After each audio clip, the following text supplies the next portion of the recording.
Cameras త్వరగా వెళ్ళండి sir, please sir, please sir, cameras త్వరగా వెళ్ళండి. వాటర్ సైడ్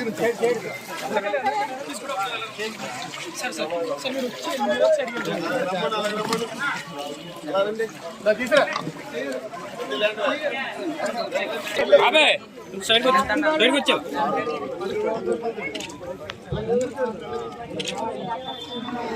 భవనం ఏంటది?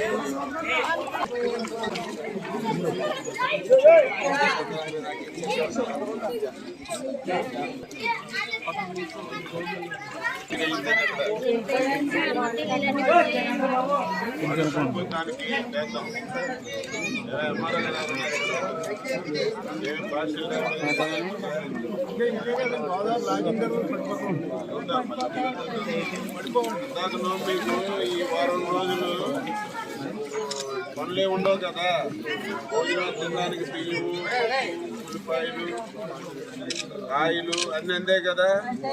మిగతావన్నీ చూస్తాం, ఇంకా చూద్దాం, ఇంక ఈవేళ రేపట్లో చూసి మాట్లాడి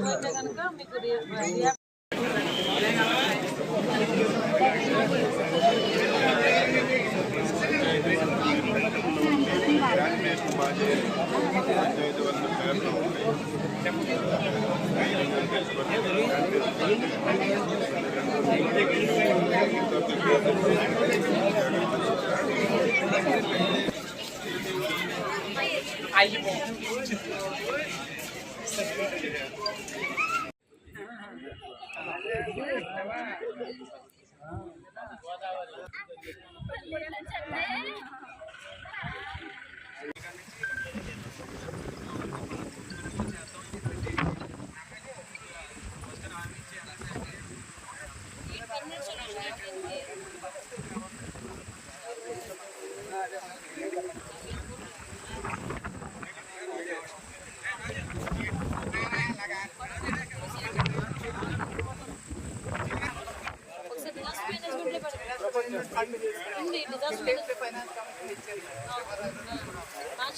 ఈరోజు ఈ ముంపు గ్రామాలని, అదేవిధంగా ఎక్కడైతే గోదావరి పరివాహక ప్రాంతాల్లో ఉన్న ముంపు ప్రదేశాలన్నింటినీ కూడా పరిశీలించి రమ్మని, అక్కడున్న ప్రజలకి భరోసా కల్పించమని, రైతులను ఆదుకోమని గౌరవ చంద్రబాబు నాయుడు గారు నిన్న ఈరోజు కలిపి ఒక మంత్రుల బృందాన్ని అయితే మమ్మల్ని అందరినీ కూడా పంపించడం జరిగింది. అందులో భాగంగానే గౌరవ అచ్చెన్నాయుడు గారు, అగ్రికల్చర్ మినిస్టర్ గారు, నేను, అదేవిధంగా మన ఇక్కడ లోకల్ మినిస్టర్స్ అయిన ఇరిగేషన్ మినిస్టర్ గారు మన నిమ్మల రామానాయుడు గారు, అదేవిధంగా లోకల్ మినిస్టర్స్ దుర్గేష్ గారు, ఇక్కడ సుభాష్ గారు అందరం కలిపి ఇంచుమించుగా నిన్న మార్నింగ్ నుంచి ముంపు ప్రాంతాలని, రీహాబిలిటేషన్ సెంటర్స్ని అన్నింటినీ కూడా పరిశీలించడం జరిగింది. ఎక్కడైతే ముంపు గ్రామాలు ఉన్నాయో ఆ ముంపు గ్రామాల ప్రజలందరినీ తీసుకొచ్చి సురక్షిత ప్రాంతాలకు తీసుకురావడం, ఇక్కడ వాళ్ళకి ఎటువంటి ఇబ్బందులు లేకుండా చూసుకునే బాధ్యత కూడా గవర్నమెంట్ తీసుకుంది.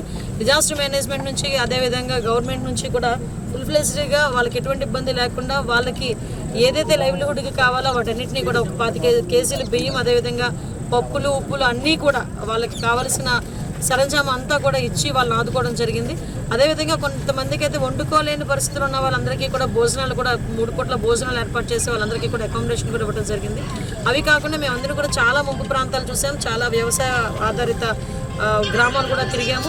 అక్కడ మనం చూస్తే అన్ని పంట పొలాలు కూడా ఇంచుమించుగా చెప్పాలంటే పూర్తిగా నేలమట్టం అయిపోయి మునిగిపోయి, ఈ టైంలో అంటే ఉడిచిన తర్వాత వితిన్ 45 డేస్కి పంటలు కూడా చాలా ప్రాబ్లంగా ఉన్నాయి. వాటిని తిరిగి మళ్ళీ రిస్టోర్ అయ్యే పరిస్థితి లేదు. వాటన్నిటికీ కూడా పంట నష్టం గవర్నమెంట్ చెల్లించాలి, రైతులను కూడా ఆదుకోవాలి. అదేవిధంగా ఎక్కడెక్కడైతే ఇరిగేషన్ వర్క్స్ ఎక్కడెక్కడైతే పెండింగ్ ఉన్నాయో అవన్నీ కూడా కలెక్టర్ గారితో మాట్లాడడం జరిగింది. ఇక్కడికి నేను వచ్చిన తర్వాత మనకి కోటిపల్లి ఈ రీచ్ ఇదంతా కూడా చూసిన తర్వాత కూడా సుమారుగా వాటర్ కూడా చాలా ఎక్కువగా, అంటే ఆల్రెడీ 2nd వార్నింగ్లో ఉంది ఇక్కడ గోదావరి. 3rd వార్నింగ్ వచ్చేసరికి మళ్ళీ ఇబ్బంది పడతాం. ఇబ్బంది పడకుండా ఒకవేళ ఇన్ కేస్ 3rd వార్నింగ్ కనుక జరిగితే అక్కడున్న ప్రజలు ఏ పరివాహక ప్రాంతాలకి అంటే మ్యాక్సిమం ఎక్కడికి బయటికి తరలించాలి అని ఆలోచించడమే కాకుండా ప్రెగ్నెంట్ లేడీస్ని కూడా ఎస్పెషల్లీ ఒక సపరేట్ చేసి వాళ్ళు నియర్ బై పిహెచ్సిస్కి పంపించడం, బెడ్ రెడీ ఉన్న ఓల్డ్ పీపుల్ని కూడా అందరినీ పంపించడం అన్నీ కూడా జరిగినాయి. ఇవన్నీ మనకి ఏఎస్ఆర్ జిల్లాలో కూడా ఎక్కువగా మనకి వరద ప్రభావిత ప్రాంతాలు ఎక్కువ కనిపిస్తున్నాయి. కాబట్టి అక్కడున్న కలెక్టర్ గారు కూడా వెంటనే అన్ని కార్యక్రమాలు పూర్తి చేసుకుని ఎక్కడ కూడా ఎవరికి ఇబ్బంది లేకుండా ప్రాణ నష్టం జరగకుండా ఉండే పరిస్థితి కూడా కనిపిస్తుంది. ఇందాకే దురదృష్టకర సంఘటన మనకి గన్నవరంలో విజయ్ అనే ఒక 26 సంవత్సరాల యువకుడు గల్లంతా ఇవ్వడం జరిగింది. ఆ అబ్బాయికి ప్రభుత్వం తరపు నుంచి ఆ కుటుంబానికి సహాయ సహకారాలు అందించడం జరుగుతుందండి. ముఖ్యంగా ఇక్కడ చూసాము, ఇక్కడికి వచ్చేసరికి మొత్తం ఆ గట్టు కూడా చాలా ఇబ్బంది పడే పరిస్థితి. ఇక్కడ ఉన్న ప్రజలు కూడా చెప్పడం ఏంటంటే అది కనుక ఏదైనా ప్రాబ్లం జరిగితే మేము అందరం మునిగిపోతాము అని చెప్పి వాళ్ళందరూ కూడా భయపడుతున్నారు. అయితే 20 సంవత్సరాల నుంచి అది అక్కడ అలానే ఉంది. విషయం ఏంటంటే ఇక్కడికి వచ్చిన తర్వాత నేను ఒకటైతే అబ్జర్వ్ చేశాను, లాస్ట్ 5 సంవత్సరాలు కూడా ఇలాగే వరదలు వచ్చినాయి. వరదలు వచ్చినా